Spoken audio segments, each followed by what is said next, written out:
Bonjour à tous, je vous remercie pour votre présence. Nous sommes réunis aujourd'hui à l'occasion de la journée nationale du Shahid, samedi 17 février 2024 à Paris.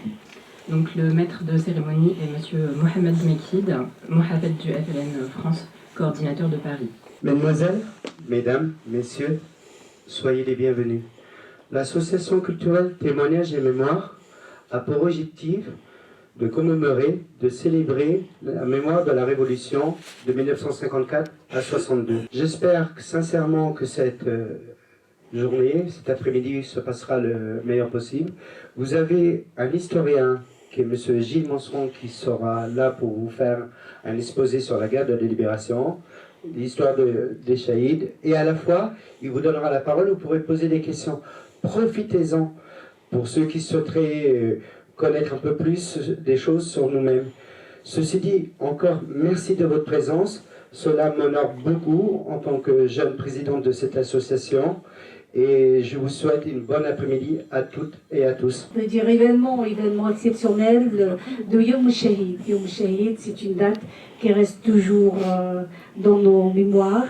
Et voilà, Ghanem Saliha, c'est vice-président de l'association Mémoire FLN 54-62 et membre au comité central FLN. Goulkoum marhaba bikoum et bienvenue.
Salam alaikum, ikhwani et akhawati. À la mémoire de la journée du Shahid, c'est une commémoration qu'on est très très fiers pour M. Nakid. Là, on va réciter, Inch'Allah, al-Fatiha pour nos rois martyrs, les Shuhadaïna al-Abrar. Bismillah ar-Rahman ar-Rahim. Alhamdulillahi Rabbil Alamin. Ar-Rahman ar-Rahim. Maliki yawmiddin. إياك نعبد وإياك نستعين اهدنا الصراط المستقيم صراط الذين أنعمت عليهم غير المغضوب عليهم ولا الضالين آمين ولا تحسبن الذين قتلوا في سبيل الله أمواتا بل أحياء عند ربهم يرزقون صدق الله العظيم والمجد والخلود لشهدائنا الأبرار هذو رجال عاهدوا وفعلوا عاهدوا وفعلوا عاهدوا وفعلوا. C'est des gens qui se sont donnés pour une libre Algérie et ils ont tenu leur parole, ils ont libéré l'Algérie. La guerre d'indépendance algérienne, c'est ma conviction profonde depuis l'époque où moi j'étais lycéen à Paris et où j'ai participé à des rassemblements pour l'indépendance de l'Algérie, puisqu'il y en a eu, surtout vers la fin de cette guerre, au moment de la manifestation de Charonne du 8 février 1962, et il y a eu à ce moment-là une compréhension par les Parisiens de la nature légitime de la guerre d'indépendance algérienne, si je puis dire, chose qui était largement ignorée jusque-là par la population française, à qui on avait raconté que c'était des hors-la-loi, des bandits qui, sous le sigle du FLN, mettaient à feu et à sang l'Algérie, qui était complètement pacifiée, complètement développée et sous l'égide de la domination française. Et les appelés, parmi nous on en a un jeune appelé qui était, à qui on demandait de faire son service militaire et qu'on a aussitôt envoyé là-bas, eh bien, il y avait une incompréhension qui s'est muée petit à petit en compréhension de la légitimité de la guerre d'indépendance algérienne. Donc, plus que jamais, il est nécessaire que les Français comprennent que cette guerre d'indépendance, elle était légitime, qu'elle s'inscrivait dans la demande des peuples à disposer d'eux-mêmes, qui était reconnue en droit international au niveau des Nations Unies après la Seconde Guerre mondiale, après 1945, etc. Donc, c'est une guerre légitime, c'est une guerre qui a été émaillée d'une répression féroce de la part de l'armée française et de la colonisation française en général, avec à la fin de la guerre l'apparition de cette organisation terroriste. On parle beaucoup de terrorisme aujourd'hui, on oublie un petit peu qu'il y avait une organisation terroriste qui s'appelait l'OAS et qui, toutes les nuits dans Paris, et on s'en souvient, ceux qui avaient déjà 15 ans, 16 ans ou davantage, c'était mon cas, eh bien, terrorisaient la population parisienne, qui mettait des bombes aveuglément. Hein. Il y a une voiture piégée qui a été déposée dans une banlieue proche de Paris parce qu'elle avait voté trop favorablement à l'indépendance algérienne au référendum de janvier 61. Hein. Bon, voilà.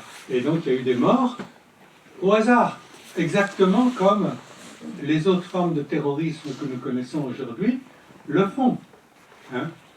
Donc, cette guerre est légitime. Les Français ne l'ont pas encore compris parce que les autorités françaises n'ont pas fait le travail nécessaire pour expliquer que le discours d'autrefois sur les bienfaits de la colonisation, il n'avait plus sa place aujourd'hui. Il fallait décrypter, expliquer au contraire que ça n'avait pas été les bienfaits qui avaient été déversés sur l'Algérie, ça avait été de la violence, ça avait été des tortures, ça avait été des formes d'oppression diverses. Et donc, la guerre, elle était légitime. Et elle a commencé avant même le premier... Enfin, le sentiment, la volonté d'émancipation, de libération, a commencé à s'exprimer avant même le 1er novembre 1954. Hein, avant même la fondation du FLN, dont on a vu la photo des fondateurs à l'écran. Et le massacre du 14 juillet 1953 à la place de la Nation, c'est un massacre opéré contre des gens qui se réclamaient. MTLD, Mouvement pour le triomphe des libertés démocratiques, le 14 juillet, dans un défilé pour le 14 juillet, c'était un massacre contre des gens qui se réclamaient de la démocratie. Bon, alors, très brièvement, moi je suis historien de cette période, et après avoir fait des études d'histoire, bon, et avoir vécu dans mon adolescence, en quelque sorte, la fin de la guerre d'Algérie, ces moments où ça pétaradait dans Paris à cause des attentats de l'OS, et on avait le bilan des morts éventuelles que cela avait provoqué. Et on entendait sur les transistors des nouvelles d'Alger, où on savait que l'OAS avait tué 5 femmes de ménage à Oran et 8 à Alger. Il y avait une sorte de compétition entre des jeunes cinglés qui avaient comme consigne de tuer des Arabes à l'aveuglette, y compris des postiers, des livreurs, des femmes de ménage, etc. Donc c'est l'horreur intégrale. Alors, j'ai vécu ça, ces nouvelles-là, ces informations, dans un pays, la France, qui était une république, qui se réclamait de la démocratie et qui la mettait en œuvre à bien des égards. Et je ne comprenais pas, adolescent. Et quand j'ai fait après des études d'histoire, je me suis assez logiquement orienté vers l'étude, disons, du fait colonial, hein, qui était beaucoup plus large que l'Algérie, l'Afrique, ce qui s'est étendu en Asie et ailleurs. Bon. Et donc, j'ai fait des études sur ce phénomène colonial où l'Europe, qui était à certains égards plus développée que les autres continents, eh bien, considérait que certains territoires étaient peuplés de sauvages dont on pouvait disposer en quelque sorte, hein, et qui étaient des êtres inférieurs. Bon, donc j'ai été amené à travailler sur la guerre d'Algérie notamment, y compris avec des collègues algériens d'ailleurs. Hein. Ça, c'est un bouquin que j'ai, d'une rive à l'autre, que j'ai coécrit avec un collègue oranais de l'université d'Oran, du CRASC de l'université d'Oran, et qui a travaillé avec moi sur cet effort d'histoire. Aujourd'hui, l'effort se continue, avec même une commission binationale, après la remise du rapport de Benjamin Stora, qui travaille, qui s'est rencontré à plusieurs reprises à Constantine, à Paris. On va voir ce qui va en sortir. Et moi, ce que je pense par rapport à cette commission, c'est que il faut que les historiens puissent travailler, accéder aux archives dans les deux pays. Il y a pas mal d'archives qui ont été transportées en France, qui sont aux archives nationales, aux services historiques de la Défense, aux archives nationales d'outre-mer à Aix-en-Provence. Et celles-là, ces archives-là, elles doivent pouvoir être consultées par les collègues qui viennent d'Algérie et qui lisent les choses qui sont en arabe, etc., facilement, et qui doivent pouvoir travailler. C'est pas gagné, c'est pas fait. Alors peut-être que la commission binationale va contribuer à ce que on y arrive, ou on avance dans cette direction. La vérité est en marche, rien ne l'arrêtera. Avec Pierre Oudin, qui est le fils de Maurice Oudin. Et c'est un shahid, puisqu'il a été tué par les militaires français. Pierre Oudin, qui est décédé depuis, en mai dernier, a fait ce petit livre avec moi-même, et puis Charles Sylvestre, qui était un journaliste du quotidien L'Humanité, et il avait, il y a 20 ans, lancé ce qu'on avait appelé l'appel des 12. Et c'était 12 personnalités qui s'étaient opposées à la colonisation, à la violence, à la torture, et qui avaient lancé un appel à la reconnaissance de la torture. Il y avait eu le général Ossarès qui publiait ses bouquins et qui se vantait d'avoir fait ce qu'il avait fait. Il y avait des témoignages qui avaient été obtenus sur un certain Jean-Marie Le Pen comme tortionnaire, hein, pendant cet épisode qu'on appelait la bataille d'Alger. Le Pen a torturé. Le Pen a torturé, etc. Bon, n'empêche qu'il a parlé un peu vite. Et des débats, qu'importe, c'est des choses qui ne sont pas essentielles. Il faut poursuivre cet accès aux archives dans les deux pays. En France, c'est pas gagné, l'accès aux archives. Il y a eu une bataille contre des blocages. Après même la visite de Macron à Josette Audin, il a dit il faut ouvrir tout. Il faut que les militaires qui étaient en poste à cette époque-là racontent et disent la vérité. Il a dit ça, mais ça n'a pas plu à tout le monde. Et aussitôt, il y a eu des réflexes de fermeture de certains centres d'archives. Et pour terminer, moi je dirais que je fais partie des Français qui maintiennent la tradition de résistance au colonialisme et de dénonciation du colonialisme. J'ai travaillé sur le 17 octobre des Algériens. Ça, c'est l'édition française aux éditions La Découverte, qui a été reprise en poche après. Et il a même été repris, ce livre, en Algérie. Là, c'est une édition Média Plus en Algérie, bon, qui a repris cela. Donc j'ai travaillé sur la question de la violence coloniale, y compris en France même, hein, 17 octobre, 14 juillet 53, c'était en plein Paris. Bon. Et j'ai été, comment dirais-je, informé de cela par une personne qui s'était fortement engagée à l'époque, qui s'appelle Marcel Péju, avec son épouse Paulette Péju. Ils avaient tous deux, Marcel Péju était secrétaire général des Temps modernes, la revue de Jean-Paul Sartre. Hein, et ça a été mon beau-père dans les fins des années 60, etc. Et il m'a transmis pas mal de documents d'archives sur ce dont il a témoigné, parce qu'il faisait partie des quelques Français qui étaient en contact avec la Fédération de France du FLN. Parce que le FLN, c'est compliqué. Il y a le FLN jusqu'à l'indépendance, et puis, comme le titre de cette rencontre et de votre association le précise, il y a le FLN de 54 à 62, qui était honoré par le Hirak. Donc il y a des Français qui ont aidé la Fédération de France du FLN. Et puis après, ça devient plus compliqué, et je laisse à mes collègues algériens et aux citoyens algériens la responsabilité de réfléchir sur ce qui s'est passé après.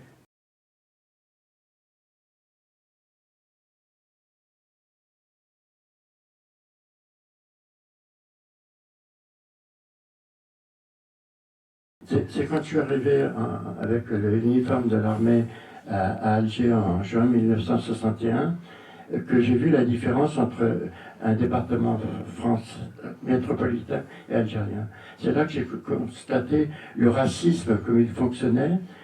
Les autochtones, il fallait les tutoyer d'une façon méprisante, ils étaient isolés, etc. Donc c'est là où j'ai vu la différence entre les conséquences de la mise en place de la colonisation. J'ai été affecté à la Villa Suzini, cette belle villa qui se trouve en haut du téléphérique à Alger. J'avais eu écho, par l'intermédiaire du journal Libération en particulier, que Henri Alleg avait sorti un document sur la question sur la torture. Mais pour moi, quand j'étais gamin, j'avais participé indirectement à la résistance et à ce que représentait la guerre 39-45. J'étais chargé d'emmener des paniers résistants et j'ai le souvenir d'un ami de la famille résistant qui a été fusillé comme otage. Donc pour moi, ces problèmes de la résistance, etc., c'est des choses très vivaces qui étaient au cœur de ma jeunesse dans ce domaine. Et pour moi, je ne pouvais pas penser qu'en Algérie, il pouvait y avoir une pratique systématique de la torture. Pour moi, quand j'ai appris ça, j'ai cru que c'était un épiphénomène, un accident local d'un militaire zélé qui avait outrepassé ses droits. Mais pour moi, ce n'était pas concevable. Et c'est quand j'arrive à la Villa Suzini, officiellement, j'étais chargé des problèmes d'attendance, de chauffeur pour l'officier, etc., enfin, tous les problèmes d'attendance, gestion du fichier des gens arrêtés. Et pour moi, c'est là que j'ai découvert ce qu'était effectivement la torture et l'ampleur de l'utilisation de la torture dans cette période. Personnes arrêtées qui ont été fichées et qui sont venues à la Villa Suzini, puisque le 20 mars 1962, l'officier en place a jeté tous les cartons, parce que ce n'étaient pas des fichiers informatisés, c'était des fichiers en carton, ont tous été jetés dans le jardin de la villa et brûlés tout de suite pour qu'il n'y ait plus de traces là-dessus. Donc dans les archives, il y a aussi cet aspect de destruction par l'armée de beaucoup de traces sur cette question. Par contre, j'ai quand même assisté à un certain nombre de séances de torture, et parce qu'il manquait d'effectifs à un moment donné, les autres appelés et les militaires de carrière sur place, plus certains harkis, étaient partis en opération, pour prendre des notes dans les salles. Donc j'ai vu effectivement ces horreurs qui se sont pratiquées. Mais dans ce déroulement, c'est difficile à expliquer, à commenter. Et je crois qu'il y a un aspect avec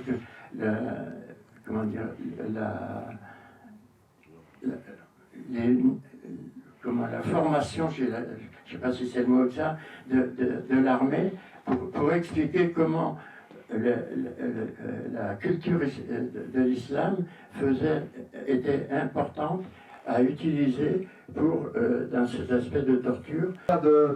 On voit que même chez les anciens combattants français, aujourd'hui, il y a un gros problème, c'est qu'elles partent une à une, donc les souvenirs partent, et donc du coup, du côté des Algériens, même si c'est plus récent, c'est pareil.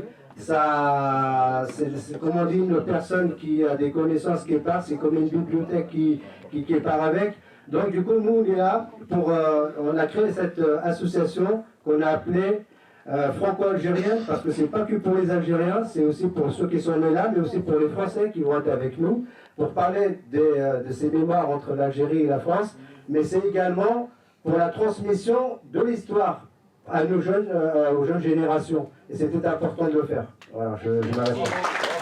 Donc nous allons donner la parole à la présidente de l'association Citoyenne Engagée, Madame Berti Hayat. Vous me donnez cet honneur et je vous remercie.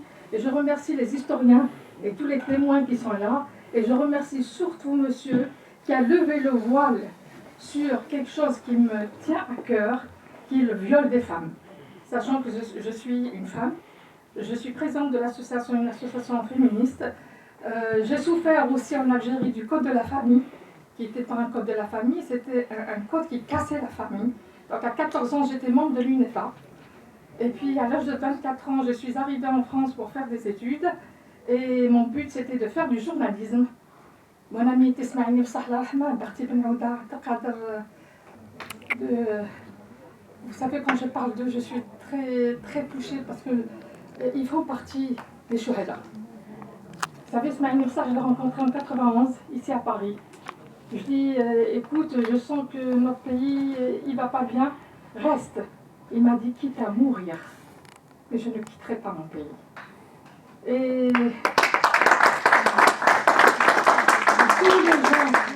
tous les gens qui sont morts, martyrs, moi je pense que ça a commencé à partir de 1830 jusqu'à la décennie noire.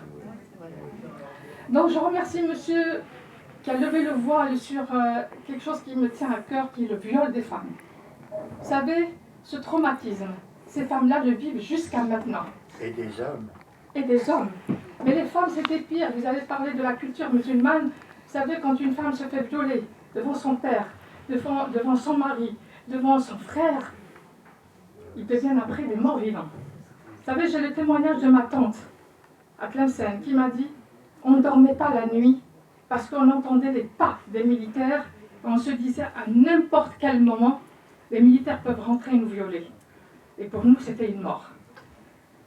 Je parle aussi des femmes kabyles qui se mettaient, vous savez, la boue et la bouche de vache et de chèvre, et elles rentraient au milieu des épines. Il y a même des femmes qui ont tué leur bébé, parce que pour que le bébé ne pleure pas, ils lui fermaient la bouche. Et quand les militaires quittaient, elles trouvaient leur bébé mort. Elles sacrifiaient leur bébé pour sauver leur honneur. Et l'honneur du village. C'est fini. On ne parle pas de ces femmes-là, ça y est, elles sont mortes. Mais vous oubliez une chose, le traumatisme restera, même si un siècle après, parce que les enfants qui sont nés de ces viols, ils ont été rejetés des deux pays. Pas reconnus des Algériens, pas reconnus des Français. Et ils ont vécu dans l'ombre toutes ces années. Donc je pense qu'il est temps de les reconnaître et rendre hommage à la femme qui a donné sa vie, hein, au maquis, comme Fidaïa, dans les villes. Hein, et bien sûr qui a subi le viol et qui l'a gardé dans son fond et qui n'a jamais parlé et qui est morte avec ce secret. On pardonne, on n'oublie pas. Voilà, vive l'Algérie.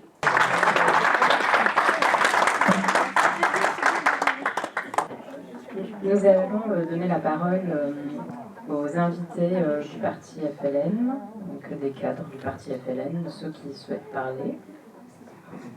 Donc on a... Je t'ai envoyé les noms par... C'est nous.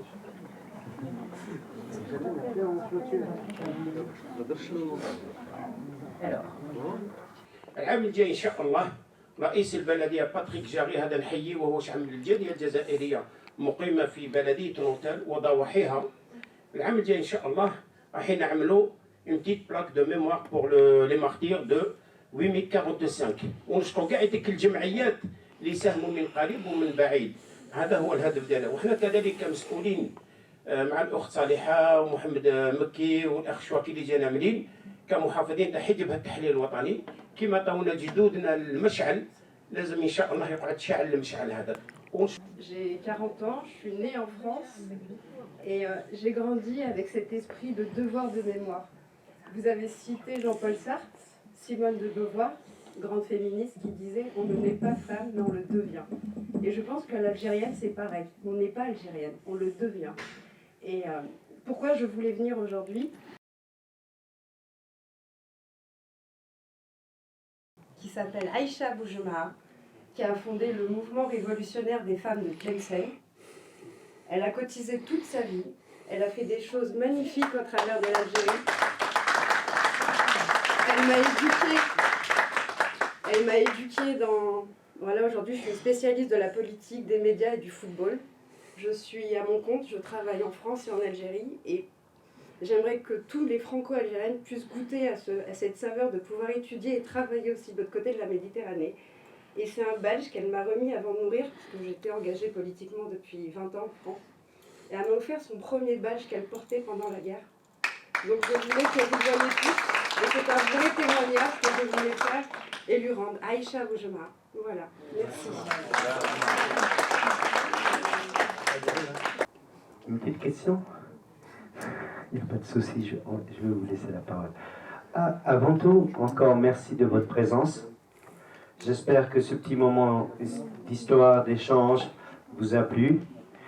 En tant que coordinateur du parti FLN, en tant aussi président de la mémoire, je m'engage aussi avec vous pour proposer d'autres rencontres à la rentrée septembre. Ces rencontres auront pour un objectif d'un atelier politique. On ne veut pas se mentir. Fin de l'année, il y a une présidentielle. Il serait temps qu'on vous entende, le peuple algérien à l'étranger.